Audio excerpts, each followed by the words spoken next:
Hello guys, today in this special video I want to help you to understand how does McKinsey interview process look like. In fact, we are going to simulate first interview round with McKinsey with one of my mentees, Markus, who is currently in his advanced stage of the preparation. While he is applying to McKinsey and other MBB and other leading consulting firms in Germany, he is still preparing for himself. So please, don't judge him too much and too seriously. But in this video, I want to give you a real life example of how does McKinsey interview actually look like? What are the questions that are happening there? What might be the case that you might be facing there? Because it's also a real life case. And even more to give you some of the insights about do's and don'ts in McKinsey or any other consulting company interview. In fact, I give you the deep insights into how does the session with one of our experts look like, in that case with me, so that you can get a real feeling of what are the things that you might be expecting in the actual consulting case interview. Are you ready? Did you like the content? Then please also, I would kindly ask you to leave your comment with your questions down the video in the comment field and share it maybe with your friends or with other teammates who are interested in going and joining the consulting space. Just to give you an overview, McKinsey interview process consists every interview of 3 key parts. So at the very beginning, the interviewer, and I am playing the interviewer today, and Markus is playing the candidate. The interviewer asks the candidate a few questions which are so-called PEI or personal fit questions. These are the questions about the candidate's background, about candidate's motivation to join consulting or join McKinsey or the company XYZ specifically. And these are some of the questions about behavioral aspects. So for example, can you tell me an instance where you showcased your leadership skills? Or can you tell me more about the situation where you demonstrated impact, etc. So this is like the first part of the interview in the PI, which is typically about 10 to 20 minutes, sometimes going even up to 25 or 30 minutes in the interview. Then the second part of the interview is, of course, solving a case itself. This is where a business situation is given to you and you can actually solve this business situation together with an interviewer. What you need to know about McKinsey is that by contrast to other companies like BCG, Bain, Roland Berger, Strategy, and Big Four, or many others, McKinsey always does so-called interviewer-led interviews compared to the candidate-led interviews, which are more classical and which are more conducted by the other consulting firms. So when we're talking about interviewer-led, it actually means that I, as a McKinsey interviewer, I am in the leading position. I am asking the candidate all the questions, and the candidate need to thoroughly structure them and answer them to me. That's the one very important thing with McKinsey, and that's exactly what you are going to see also now in this video. And therefore, the way how you solve the case is also different, because you don't need to present or develop the structure in the third step after you paraphrase the prompt and you ask clarifying questions. But basically, the interviewer will start hitting you with the questions and throwing every new question to you, and you need to basically take your time, structure them, and answer them to them. So you will see all of this now during this video. And then the third part of the interview is actually during the last 5 to 7 minutes in the interview, you have a great opportunity to ask a few questions to the interviewer itself. And you can see one of the examples how Markus did this with me and what were my answers. So bear in mind 3 key points about McKinsey interview. So they all start with the personal fit or PEI part. Then you have a case part to solve, and then you have your key questions to ask the interviewer. And then, as a bonus to you in this video, I'm also including the part of the feedback for you so that you can see how we with Markus together review his performance, what we define as good or as bad practices, and give you a review and direct implementation and regarding the next steps, what you also might need to take into account and what you actually need to improve on yourself. What are the general key principles? So watch the video until the very end, because in the very end, it's very, very useful not only to see the interview simulation itself, but way more to learn from the good things and from the bad things, from the mistakes of others, so that you can improve about yourself. And if you like the video, leave the comment or ask me a question, and I will try to answer all of your questions under this video or maybe in a next video. So see you in the interview.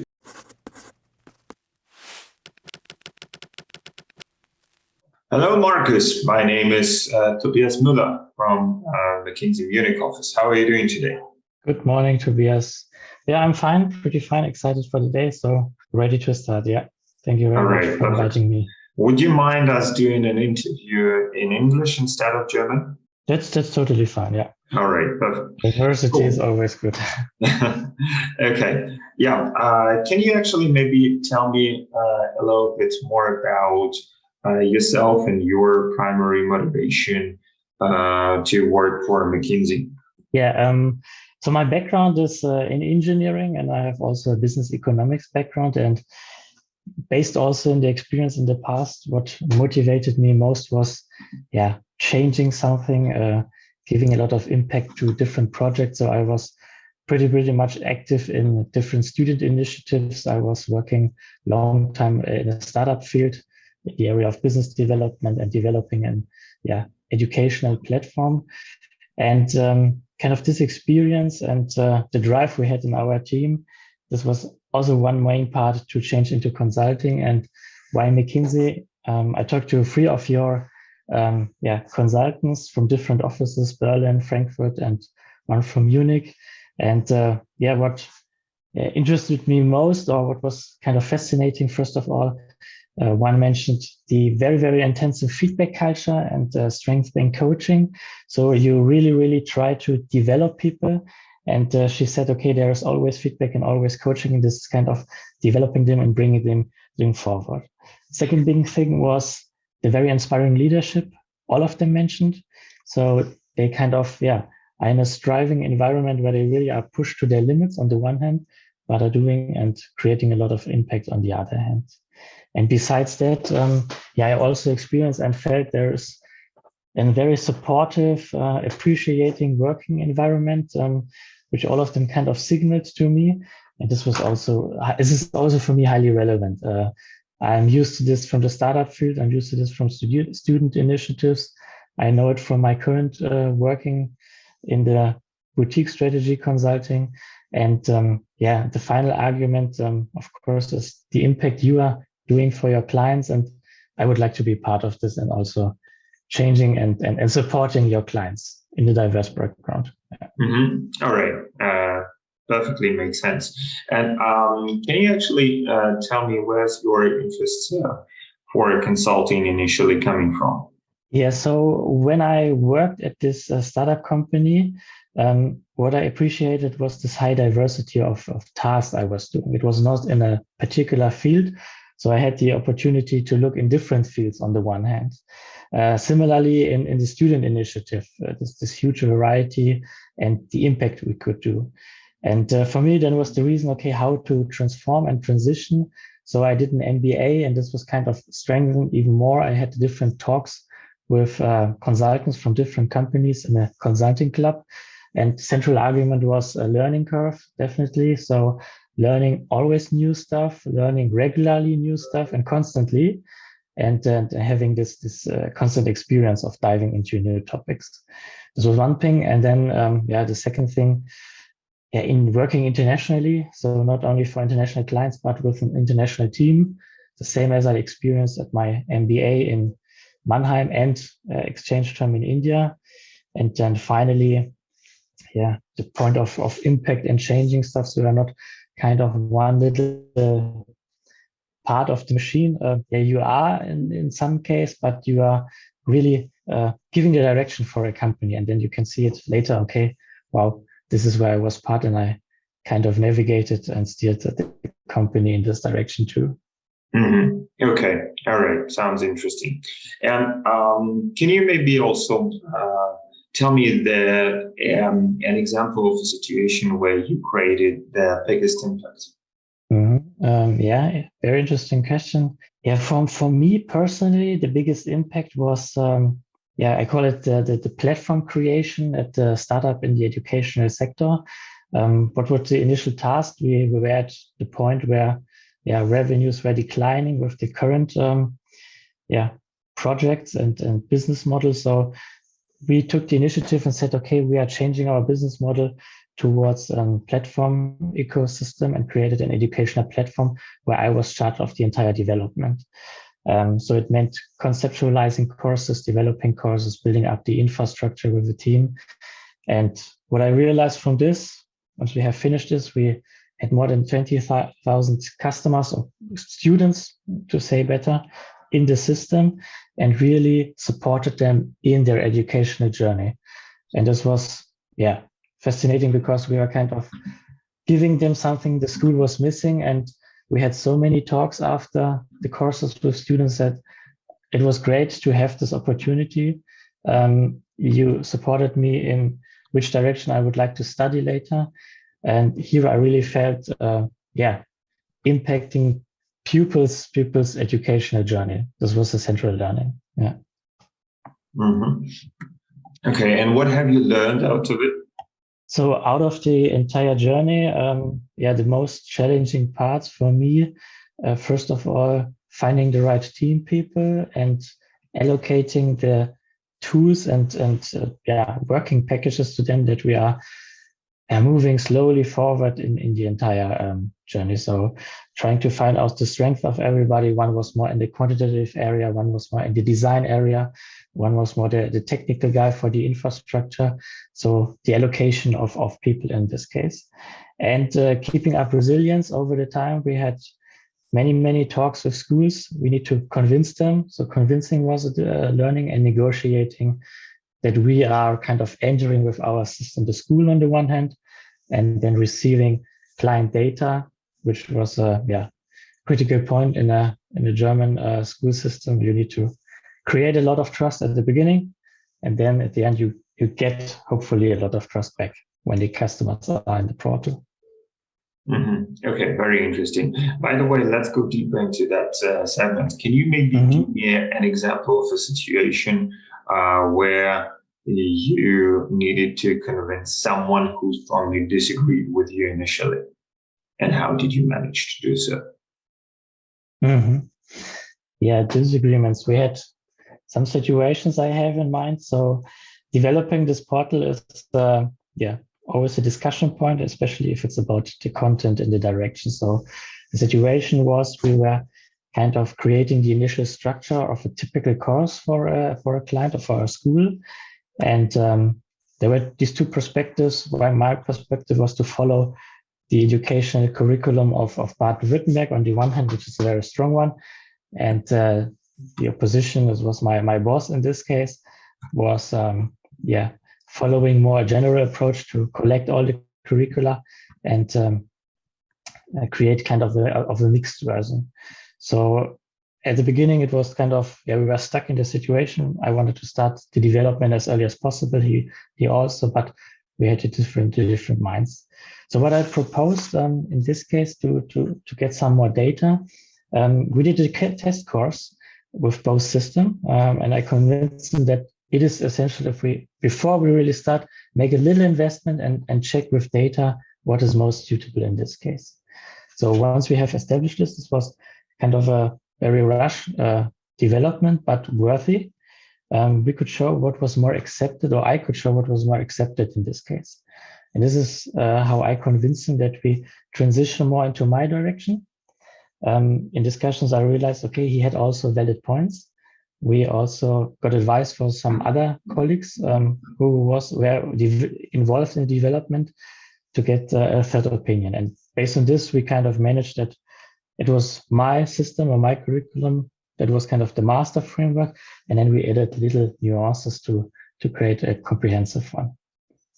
And why did you decide that it's exactly your idea, that the right one that needs to serve as base and not of your boss with all his experience? Yeah, that's a good point.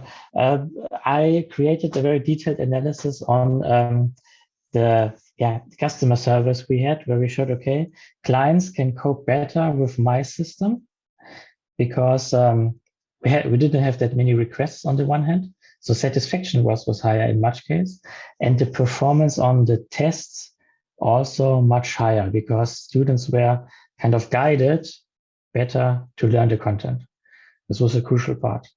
And based on our overall goal, this was the critical point, how I could convince them, said, okay, we don't want to lose customers on the one hand. So satisfaction is high in my case, valid for my point or my curriculum on the one hand. And the second thing is our main objective of this entire system is how can we support students to better learn and to give them more content and to create a self-learning environment.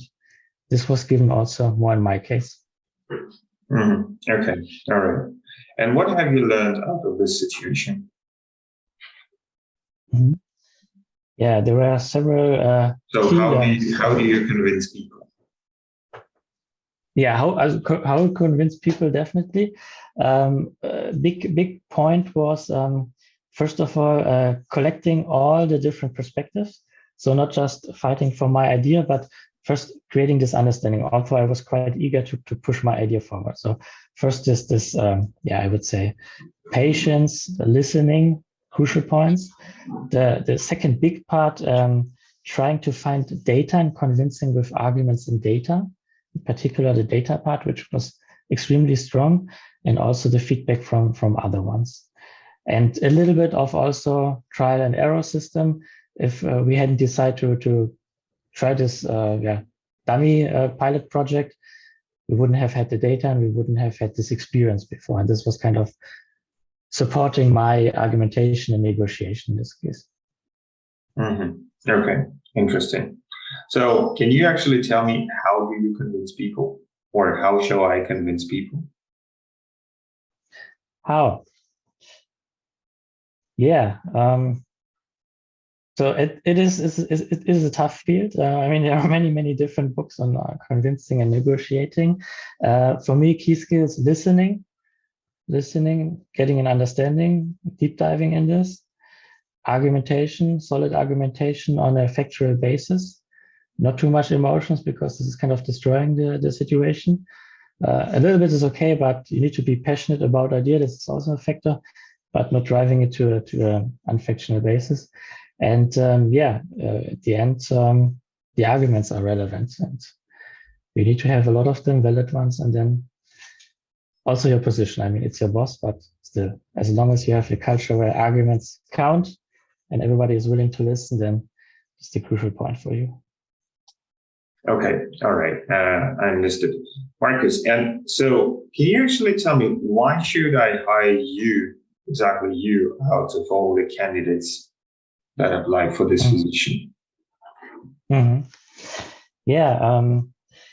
think so. One big point, I had many calls with your consultants, and the cultural fit was the basis for me. And what can I bring into your company is definitely my entrepreneurial spirit and analytical mindset.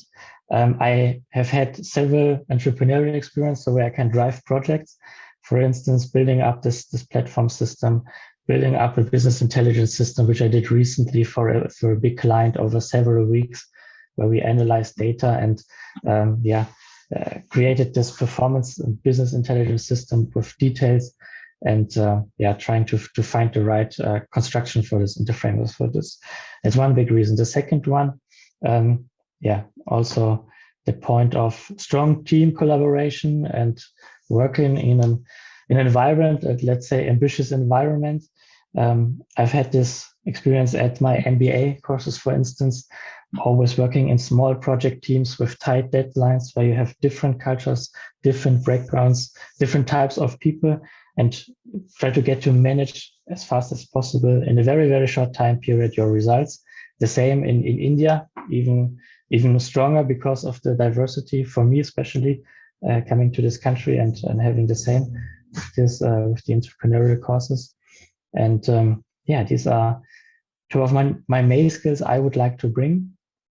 And also the part of conceptualizing, getting an overview of a problem, deep diving, as I did, for instance, with this performance and business intelligence system. First of all, getting the layers and communicating with clients.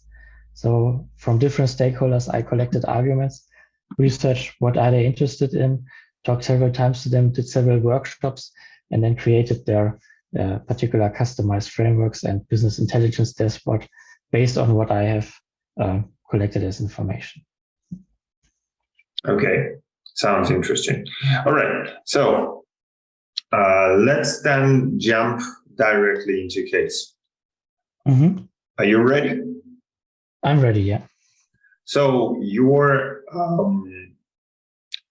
client is located in Central Europe. It's a car park and parking lot operator, and it pursues the strategic goal. It wants to exploit new sources of income through digital business models and digital offerings. And as part of its initiative, they have created a parking app that has enabled to search and pay for paid parking spaces. And they have developed a sort of MVP, which is like minimal viable product. So there is like a prototype for this. And the managing director has approached McKinsey and your team with the request to carry out a comprehensive analysis of this parking app, to analyze the digital business model of the parking app, its financial evaluation, and based on this, basically, to decide whether this app needs to be rolled out throughout the whole country or maybe the region. So, did you get the case so far? Yes, maybe a short recap. So in Central Europe located parking lot operator, and this one is now changing or extending its business model, let's say, in the direction of digital offerings. And you mentioned this particular parking app for searching and paying parking slots or lots better. And they have already developed this prototype, and it's now the question to move forward or to, let's say, quit a project based on an analysis of the attractiveness and the financials. Yes, two clarification questions. You mentioned it's a search app for parking lots and paying only for their own that they have in the system, or also for foreign parking lots? Yes, it could be integrated with other parking lot providers. Mm-hmm. Good point. You mentioned they are in Central Europe, but the focus would be for market launch only in Germany or also other countries for the analysis, the initial one? The country is not that important, but if it's more convenient for you, we can just stick with Germany. Okay, perfectly. And that's good. Only but Germany. It could be any country in the world. Okay, good. No, then that's fine. I mean, they are pretty similar in this case. Any particular objectives they are aiming at within a specific time period? For instance, they need to invest, such as payback period or revenue target in X years or profit target? We will go into that into more detail. Excellent. We go through the case. Okay. Yeah. As for now, I can also give you some additional information about the parking app. So yes, that would be great. Yeah. It's basically a white label solution, and it could be integrated with B2C and B2B segments. It has a high compatibility with existing software, from car park operators. So there are no geographical restrictions. Therefore, the country itself is not that relevant. It could be used everywhere in the world. And it has a very good interface, especially on mobile devices. And now I have the next basic question. By the way, yes. Are you familiar with the business model canvas? Yes, yeah. I've done this previously. Yeah. Okay, perfect. Then, as our managing director is not very much familiar with that concept, can you maybe help us to fill it out and to analyze it? So I have sent you a few exhibits, and please open a template for business canvas, and then let's go through that. Okay, so template A, perfect. Business model canvas. Right. So open size. Good, yeah, it's open, yeah. Here it is also. Okay, perfectly, yeah. So the business model canvas, short, brief explanation is kind of putting the entire business model on one sheet to have all the key elements. And this is kind of guiding the project development. And we have here all the essential parts, like who are partners from the left, what are we doing in resources, what is the value proposition, which means what does it bring for the clients, and also which customers and we are approaching and via which channels. And finally, you mentioned the financial part. This is at the bottom, cost and revenue stream. So let's maybe start with our value proposition. What do you think? What can we put there? Yeah, the central value proposition is for me here the part of convenience and quick research on the parking slots. So what we are giving clients is a convenient and fast way to find and pay parking slots in an environment where it might be difficult to get the right spot, especially in big cities. This is kind of what we can offer. Anything else? What we can also, so convenience, speed. I think based on the point that we are observing the big market, also helping customers save money. So by the convenience and speed part and the overview of the data, trying to give them the cheapest parking slot or the best parking slot. And I can think of also maybe reserving parking slots for particular times and for long term. So it's the parking lot environment tool. Yeah. Okay, let's talk about our customers in more detail. Can you actually explain me who shall be our customers? How can you segment them? And what are the different demands of our various customer groups? Yes, maybe one short moment to think about the segmentation. Here, so for me, the two customers groups we can approach is on the one hand the private sector, which is a huge area, and for me the second one the corporate sector, and I would also like to include let's say the public part.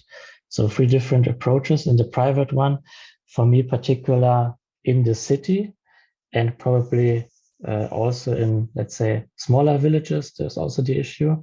For the corporate ones, here we can divide it into the business sizes, because different business sizes have different needs, for instance, that's one point, or the type of the business. If there is something where they have a lot of people working outside and traveling, for instance. And for the public sector, what I'm thinking here of, it can be doctors, it can be from hospitals that are publicly owned, healthcare institutions which need to visit patients. This is, I think, in the future a big area because they need to have this flexibility. So these are three main areas I can focus on. Yeah. Mm-hmm. Okay. What shall be our revenue streams? Mm-hmm. So for the revenue streams, yes, one moment to think about some ideas, and then yes, for me, two central areas would be the idea of a subscription-based model on the one hand, for those who use frequently the same spots or in the same region, that we agree on a price per month or per week or even per year, and they have the opportunity to then utilize a specific time for the parking lots or spaces. The other one would be a pay-per-use model for those who are not that frequently using this opportunity. Maybe we travel to another city, for instance, we go shopping and we need just in this moment in a foreign city a parking slot, and here we can pay by the time we are using, and at this time we can also subsegment it by the duration. So the longer you take the slots or lots, you pay less. So there's incentivization of using it more and more. That's from the customer side who is actively using it. And on the second part, I would also consider the operators who are, especially for the integrational part, those that we do not own. Here, the money will be shifted to them on the one hand, but we get a provision. So there's two main stack areas of provision and fee subscription and pay-per-use. Mm-hmm. Okay. Yeah. Anything else a part of it that you might be thinking of? Yeah, in a later stage, which we can discuss, the point of advertising, commercializing it with ads, because what I'm thinking of, if it's very attractive and providing the value proposition of this convenience and quick and fast finding, we will attract a lot of customers and create an ecosystem. And it's typically that this is an opportunity to consider. We need to be careful with our perception, our brand perception, but when we can deep dive more into who we really are and where we want to go, and also the financials, then we might consider the ad point, the advertising point. Okay. All right. Good. Then let's move on. Now our client actually wants you to make a precise estimation of the sales potential of the market. Yes. So basically to address the market size. And before sharing the information with you, he would actually like to get, in the first step, can you maybe create a list of all the information that you need and explain me the logic, how would you like to proceed? For the market estimation part, yeah? Right. Okay, it's just a little, okay, the components we would need. So give me a short moment, please.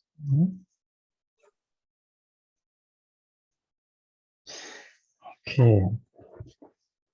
So regarding the components, as data we would need for this market potential estimation, the main driver are the parking lots. And here the number per city or per region that is available for renting and using. So not the private ones, not that these ones that are anyway occupied for other reasons, like a hospital car, for instance. So, and this can basically be the total number of the total number spaces that are chargeable. That are chargeable, exactly. The utilization rate. So if a car, how long on average is it on a slot? Because it might be also driving to work.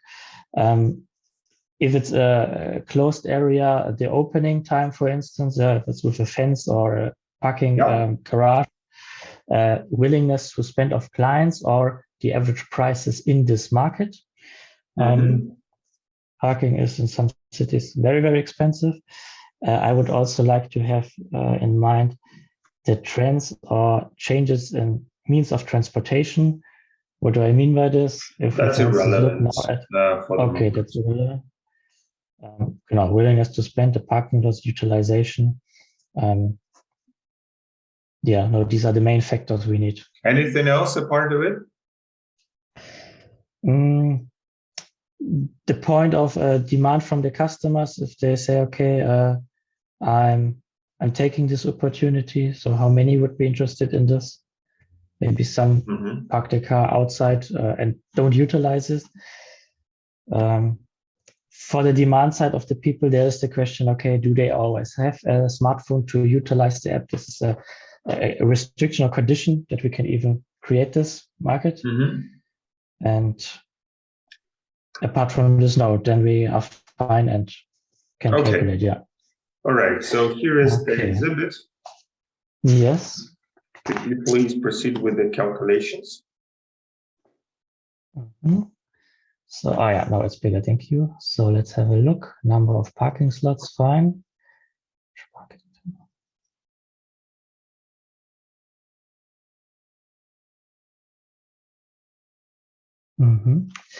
The price for the average parking transaction is a price for not for an hour, it's for one, let's say, booking. Yeah. So if they stay longer, that's an average. Okay, fine, thank you. Precisely. And the commission, regarding the commission part, so we are from the perspective, we are not focusing on our own spaces, but all of them, the 2 million are rented and we get the commissions. Okay, perfect. Good. Can you maybe tell me, first of all, how much money we can get on the daily basis, and then, Yes, this would be also my approach. So for the daily basis, first, what I would like to do, I take the number of parking spaces, assuming all days they are available. The opening time per day we see is 15, and on average, a parking time is 2 hours. So we have 14, transactions, 14 parkings. If we agree that the 1 hour is then not used, because the average, okay. So 14 transactions. Why 14? So if we have a parking time of 2 hours, sorry.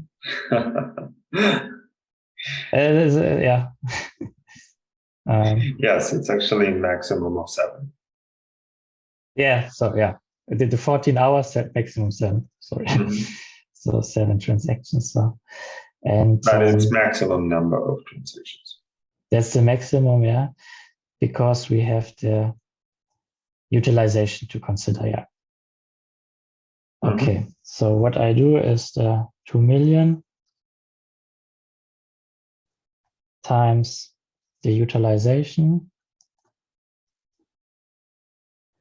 times the maximum of 7 times 3.5 euros per transaction and times 10%. This is our daily revenue. Right. Then let's start with the calculation.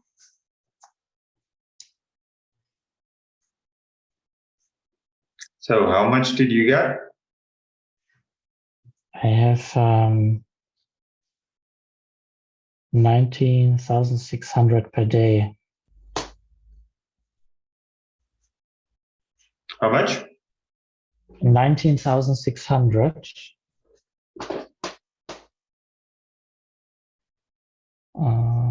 Utilization, you said 10%. This is.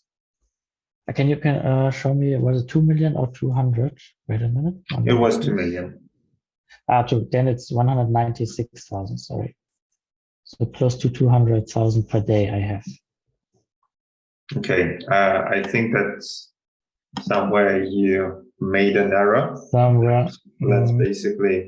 Let's carry on because, the market potential you do have 2.4 million parking transactions per day. Yeah, then I'll check later. Okay. And So, therefore, number of transactions per year is about 16 million, and market potential in euros is about roughly 2.9 billion. Yeah. okay. Okay. All right. Good. So I actually would like to carry on with you. And after we have calculated the market overview, it's actually time to calculate the actual turnover. And I also want to see how you can calculate expected turnover and costs, as well as additional key figures such as EBITDA, EBIT, annual surplus, and cash flows and net present value moving ahead. So I would share with you now that you may open the exhibits with an actual turnover. So based on this information, how can you actually quantify additional KPIs? I would first of all want to see how you can calculate EBITDA, depreciations, EBIT, tax rate, and annual surplus. I can give you additional information for your calculations to be considered. Okay. That you can assume the tax rate of 30% for the years 2019 through 2023. And what you also need to know is that there was an initial investment expenditure in 2019, roughly 0.55 million or 550,000 euros. And depreciation is planned for 10 years, and the required net working capital amounts to 5% of the turnover. Okay. So let's start. That's good. Okay, depreciation. We have, so if it's for 10 years, so it's 55,000 per year. So if we split it evenly, yeah, we can start with EBITDA. So you divided 550,000 by 10 years in the first step, right?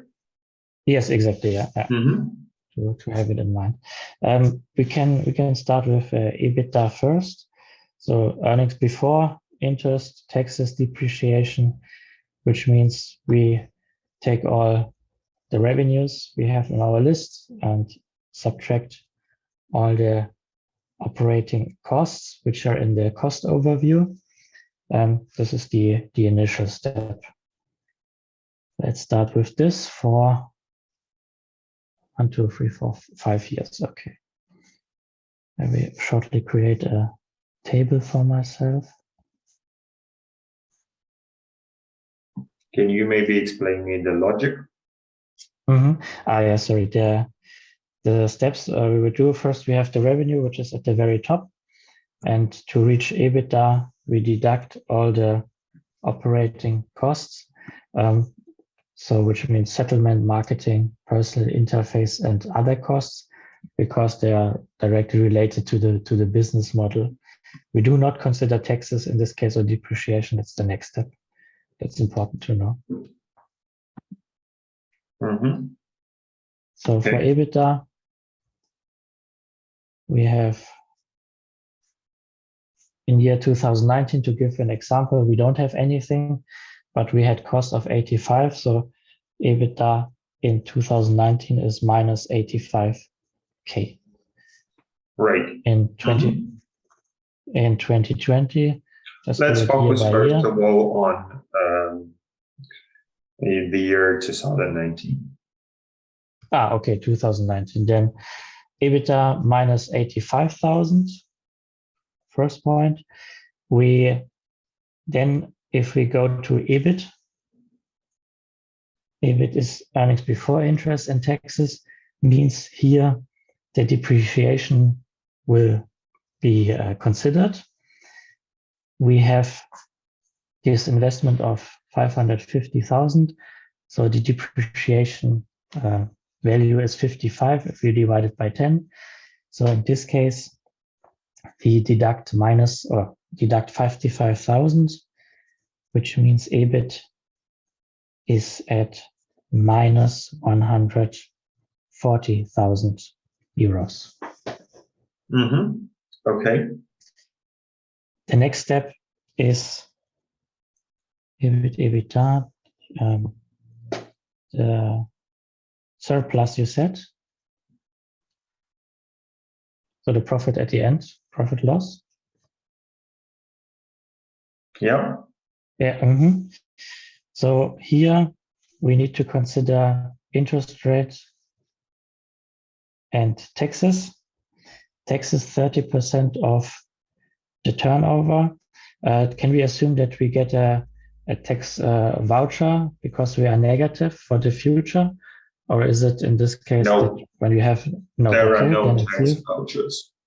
Okay, then tax is 0 because we don't pay any taxes. And the interest rate, you said 5%, as I remember, is it correct? 5% of, okay, 5% of turnover. So turnover was 0, then we also have 0 in this case. So cash surplus, or profit or loss at the end is minus 140,000 in year 2019. Precise. Okay. And so basically now I would really like to understand how the situation is looking in terms of the cash flow.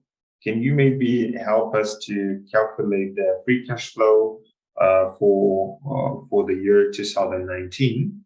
What are the approaches that you might be using, or what are the ways to calculate the free cash flow? So for the cash flow calculation, 2 approaches: a direct and indirect way. And what is the difference between them? For direct, we have the cash flow, the incoming and outgoing cash flows. So what money comes in and goes out. So we need cash flow data from their systems, because what we now see in these 2 charts, what we have is the profit loss area, where we have revenues and costs, and they might not be directly associated to the real cash flows. If, for instance, I might have one example, costs might occur, but I haven't paid them yet because I pay them in the next month. So from the point of costs occurred on the one hand, but not the cash flow. The indirect way would be to utilize the profit loss statements to calculate cash flow back, because they are intertwined with each other. And for this, we need some, I wouldn't say tricks, but some calculation methods, and then we can do this. Yeah. Okay, all right, sounds good. So which way would you like to go? In this case, since we are not given with any transactional income outgoing cash data, we go with the second step and utilize the profit loss components. And in this case, normally we start with the EBITDA perspectives and can add, for instance, depreciation back to our calculation. Why? Depreciation is not leading to cash outflow. This was at the very initial investment part. And I can see the additional KPI part. I can explain it on the first year. So if the EBITDA is minus 85, to reach cash flow, we will add the depreciation. So we will do plus 55, which means— Why plus 55? To reach EBITDA, we before deducted depreciation, but it's not cash flow relevant. So we correct the step and add it back.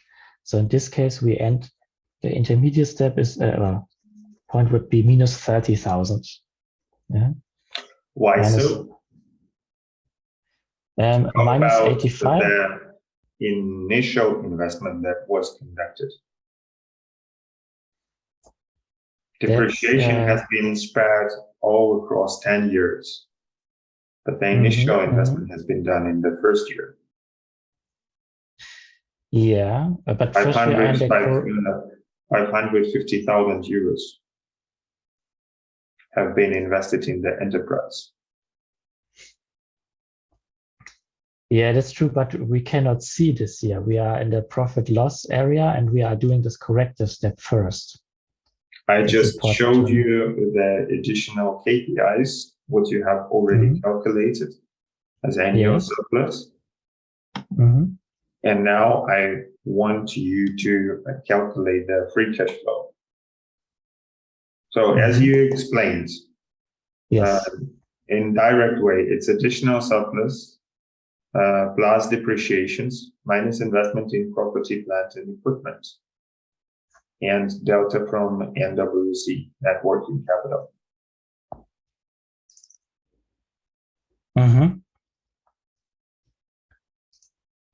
So annual surplus, this was minus 140. Depreciation was 55. So we have minus 85. And the investment was 55. So this is cash outflow. Investment was 550,000. 550. So we have cash flow of minus 635. Precisely. Minus 6. Minus 635. Okay. All right. Sounds good. So, generally speaking, of course, the investment will be profitable, as you have already seen from the previous exhibit until the year 2023.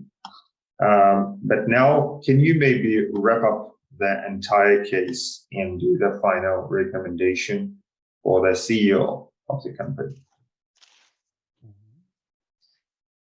Take a short moment. Yes, so the objective was to give support in whether to launch this app based on the MVP we had and the available server, or stop the entire project. Based on our preliminary analysis, we can say it is worth investing and continuing with this. First big point is the business itself, based on the calculations, will be profitable. So it's an attractive case. On the one hand, we have an attractive and huge market regarding these parking lots and can integrate it in other areas. And also the third argument would be we have not even considered additional services and other components to increase the revenue stream. So there's even more potential in this case. As a next step, what we need to consider, we need to finalize the calculations for the future. That's one big part. We haven't had a look at net present value calculation. This we can conclude and can also elaborate on the specific revenue streams in the future. And the risk we need to consider, it's not a very difficult market to enter with an app, to create these contracts with parking lots operators. So we need to bear in mind and focus and observe competitors who also might be entering the market and getting our market share in the future. Yeah. Okay. All right. Sounds good. And what do you generally think about what are the potential risks associated with this launch? Or what are the specific next steps? So sorry, the last sentence was interrupted. I couldn't hear you correctly. Can you maybe elaborate more on potential risks and specific next steps might be associated here? The risk part, okay, yeah. So very shortly. For the risk part, three main areas, I would say operational, then market-wise and financial. Operational is regarding our own operations. One risk is that we make mistakes in the app development, especially contracting and commission. We don't hire the right developers. Those are also potential risks, especially right now in the times, so personnel and people. From the market risk, definitely market entry of other competitors who might do the same, copy it. This might be an independent one or another owner of parking lots. Yeah, and the financials. The huge point, our calculations of market estimations, if this is kind of flawed in the case that we are not reaching the volume, so we are not reaching the market shares, and costs might be higher in the future. For instance, price developments, commission might sink, and this is also impacting our business case.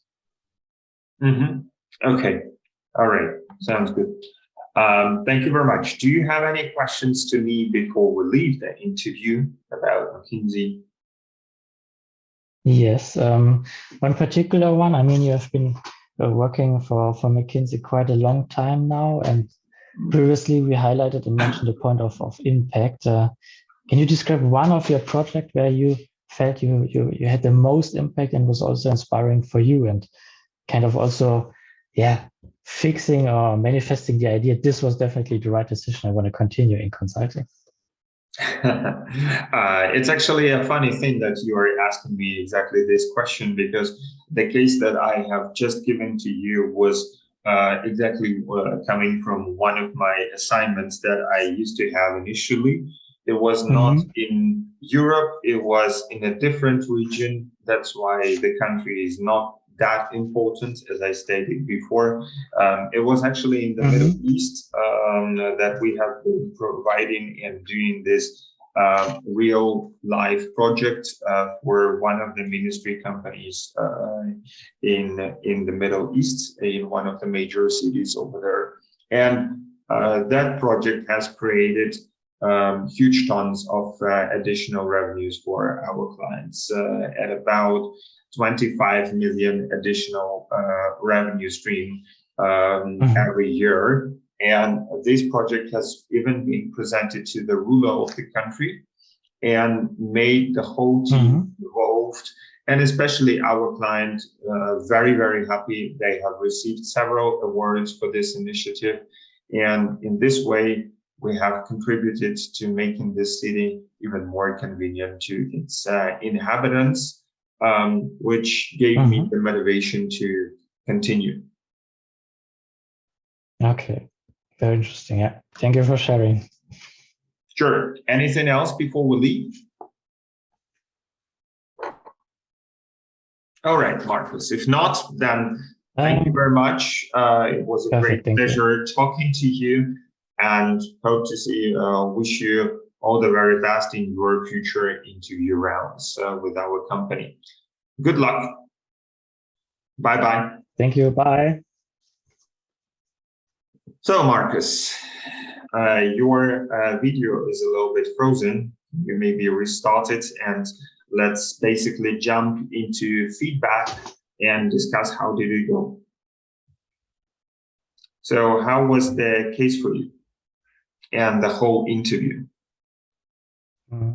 So the atmosphere was very convenient, to be honest. We had the typical questions at the very beginning regarding myself and the case.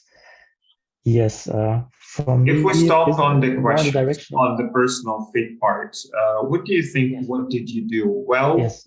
And what do you think? What do you need to improve? The good point is I try to stick to the structure of the H*L framework, to giving each answer a headline and then diving to situation tasks. What I missed in this case, and this is what I realized when you asked again, what were your learnings? So the closing was not properly done. And sometimes I felt I was not precise in this case. Yeah. So I hope now you can see me correctly. Yeah. Okay, perfectly. So the proper learning, definitely to add, one point, and preciseness in the examples, in my opinion. Yes, exactly. Would you like to get even more feedback from my side? So yes, if we talk about the personal fit parts, the initial part of the interview, I generally speaking liked your answers. I generally also liked the vibe that you are bringing, your professionalism, your stories are sound. I mean, it's pretty obvious that you have been working in a boutique consulting firm for 2 years for now. So therefore you have a huge advantage. You know how to get there. I didn't want to pressurize you too much on that interview and didn't want to play an asshole in that case. I simply wanted to give you just a normal fit part so that we stay on the objective round. But be ready that in the actual interview, the interviewer might play more aggressively with you because he or she would need to stress you out to see what you are made of. And therefore, especially play with your emotions. So therefore, just make sure that you can stay calm and focused throughout the entire interview and that you will not allow anything to turn you down. So stay focused. As always, as you are always doing. That's number one. So build upon your emotional resilience. Number two, as you clearly mentioned also, I was not very much satisfied with the way how you approached the answers and how you used the H plus star plus L framework, because in my opinion, you were probably missing the H component, which is the headline. In most of the cases, you would directly jump in with the S component, which is explaining of the situation. And you were missing the L component. I mean, I can just ask you some follow-up questions about your learnings to give you indirect hints about what you are forgetting to tell. It's hard to say directly in the headline. So if the headline is missing, for instance, I asked you two very simple questions. I asked you about the impact, and I asked you about a story where you convinced others. So in the impact story, the headline could be, let me tell you about the project where I was able to generate 25 million of additional revenues for our clients. That was precisely the headline for the case that we have just solved with you. If I were a candidate and if I were asked this kind of a question, I would just say a very brief sentence and add and pepper it maybe, or spice it with a few facts, adding some numbers, values, etc., just to highlight the impact. And then everything stays the same the way you did it. I mean, you are doing STAR framework very well. Like you're describing situation, task, or challenge, or approach, then outcomes, very, very good. By the way, in the outcomes, you can again make it more impactful if you add some more details on the facts, figures, numbers, percentages, whatsoever, like the way you are doing it in the final recommendation, when you are summarizing the case, that you are adding some more meat on the bones. That's, so to say, one. Number two, in your story about convincing other people, it was not 100% clear to me. I mean, it still could have been even more precise. Again, with the headline, with the more clear results, and what is even more important is like learnings. So tell me, what have you learned about convincing other people based on this situation, and what do you apply right now? Like, tell me, so what and what's next? So answer to yourself those two questions to make it even more clear to the interviewer, so that you sound even more convincing. Because if I'm asking you, like, how do you convince people, then you obviously need to convince myself.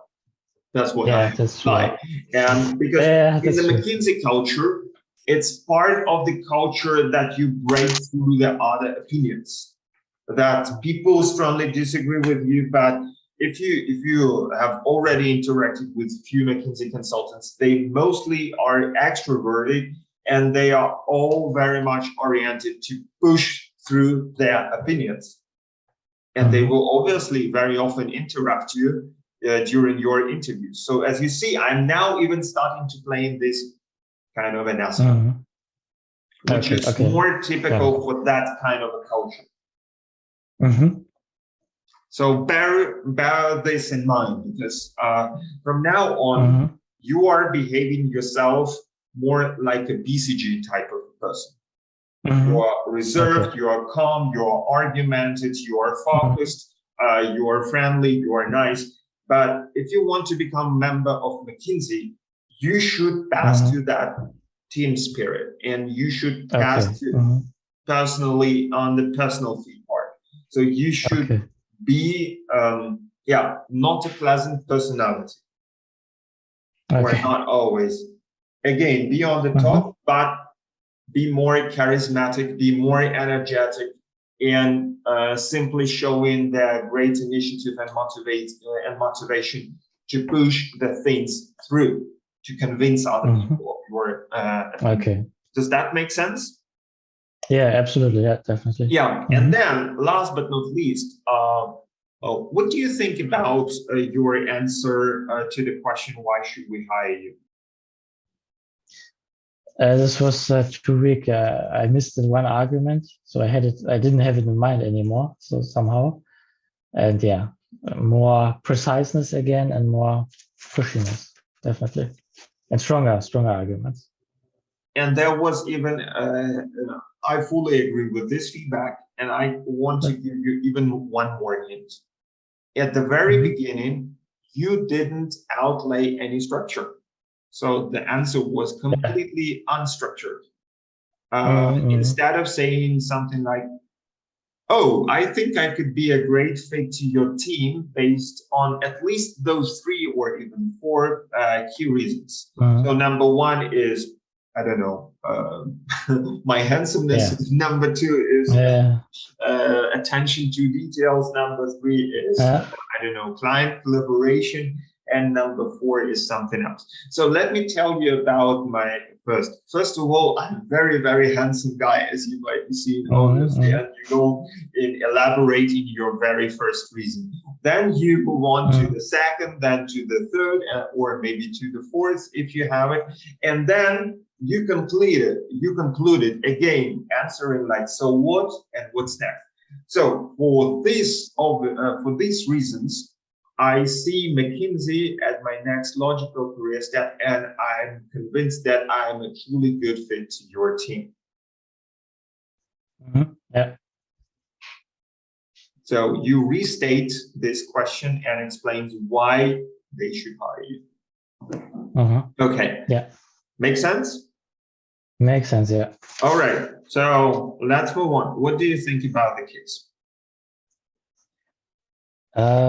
For me, what have you done good, and what should be improved? First of all, tell me about the good things.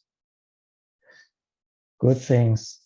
So business model canvas, short, brief explanation. I think this was fine. I could give some input regarding the creative tasks or about ideas.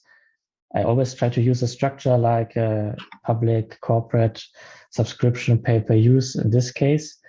This was definitely good. Regarding the critical parts, definitely calculations. So there was a mistake, major mistake in the calculations, and the cash flow calculation also. This is completely, I forgot about the system. I know that it's indirect, direct, but I took the wrong basis and then recalculated it wrong. Messed it up in this case. Yeah. Okay. All right. Good, Markus. So let me basically give you the feedback. I loved, first of all, I loved the kind of questions that you asked me at the very beginning. I liked the way how you recapped the case and how you took it forward in terms of asking the right clarifying questions. So that was pretty good and decent. Generally speaking, in this or in other cases, you also show that you are able to outline proper structure. In that specific case, you, as McKinsey interviewers, are usually interview a lot. So there was no need for you to outline the structure, but you needed to develop the substructures within the given structure. And that's something where you might face some challenges from time to time. Even though I liked how you, generally speaking, outline the business canvas, the frameworks within there. However, the thing was that you was, first of all, very slow. So we've spent too much time. That's why we were not able to conclude the case and do the NPV calculation and move on. And secondly, your structure within the business model canvas for every bucket, like for activities or for customer segmentation or for costs and revenues, was not always missing. So just make sure, one more piece of advice for you. If you are given a brainstorming question like this, try to first of all outline just a small structure which consists of like either 2 or 3 components within each of it. So for example, if we are talking about customer segmentations, like I think that was a good example where you outline it like private customers and corporate customers and the public sector customers. So you outline the 3 subsegments, and then within each segment, when the structure on the top level is ready, then within each segment, you can draw up the buckets, the bullet points to every segment. So you can draw it to the B2C segment, you can draw it to the B2B segment and to the B2B, like business to public, basically. So that was exactly the good way to do so. But unfortunately, you did not apply this logic consistently throughout all the buckets later on. Like you did not apply it through the cost structure or through the revenues. That's why I was asking you, like, okay, what else? What else? What else? What else? What else? Just in order to test your meatiness. Meatiness means like completeness of your thought, comprehensiveness. So just please, moving ahead, make sure that you can judge it really hand by hand, that you first outline the structure on the top segment, and then you make the substructure on every subsegment. Okay, so that's basically the most important about the business model.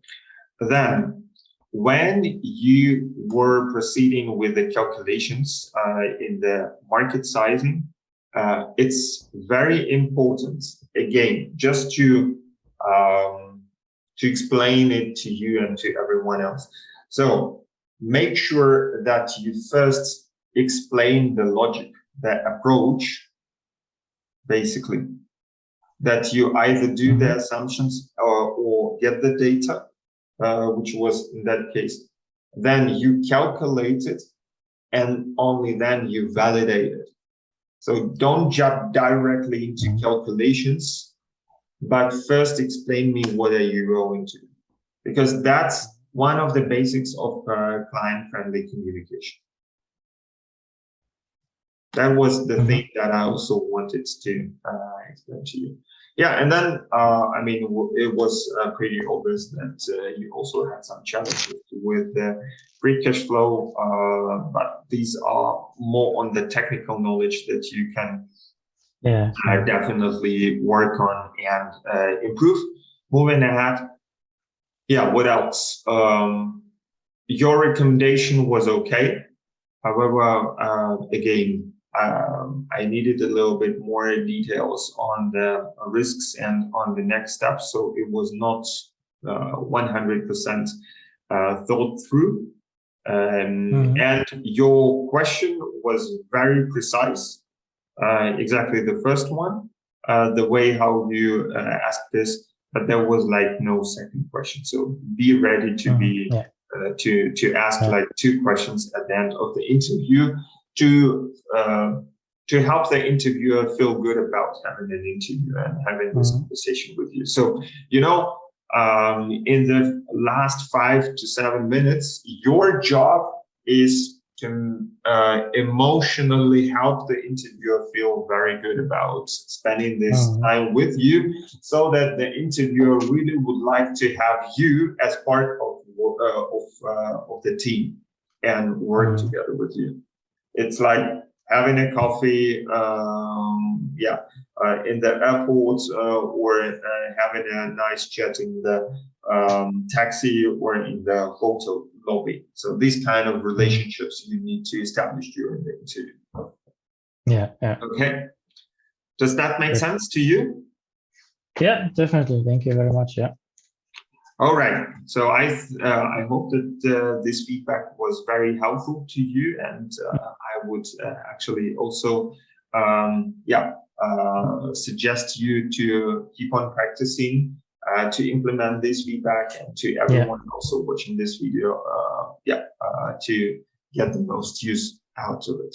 Hey, back there. How did you like the interview simulation? Would you pass this first interview round with McKinsey? How do you think, how did Markus perform? Or what are your other observations that you have completed? Of course, I was not very pushy on Markus, because he is still, even though he is a very advanced candidate, I still need to help him to move to his best. And you have already seen that he probably have done 80% all very right in this interview, both in the personal fit part, in the case part, as well as in the questions to the interviewer. But there is still the big way to improve, because in the real interview, unfortunately, I would need to say that Markus would probably have not made it to the next interview round, because this performance was good, but it was still a mediocre one, and other candidates would proceed to the next interview round. So therefore, Markus still has his way to go, and I also wanted to explain this to you. So what kind of questions do you have? Please leave the comment under this video, and I will try to ask them all either below this video or maybe in one of our next videos. And also tell me, how did you like this video? Was it useful for you? Would you like to stay tuned? Then please hit the button and subscribe below to our channel to stay tuned, and we will try from our side, Consulting Masters team, to deliver even more useful content for you. So, see you in the next video, and now it's time to write your comment.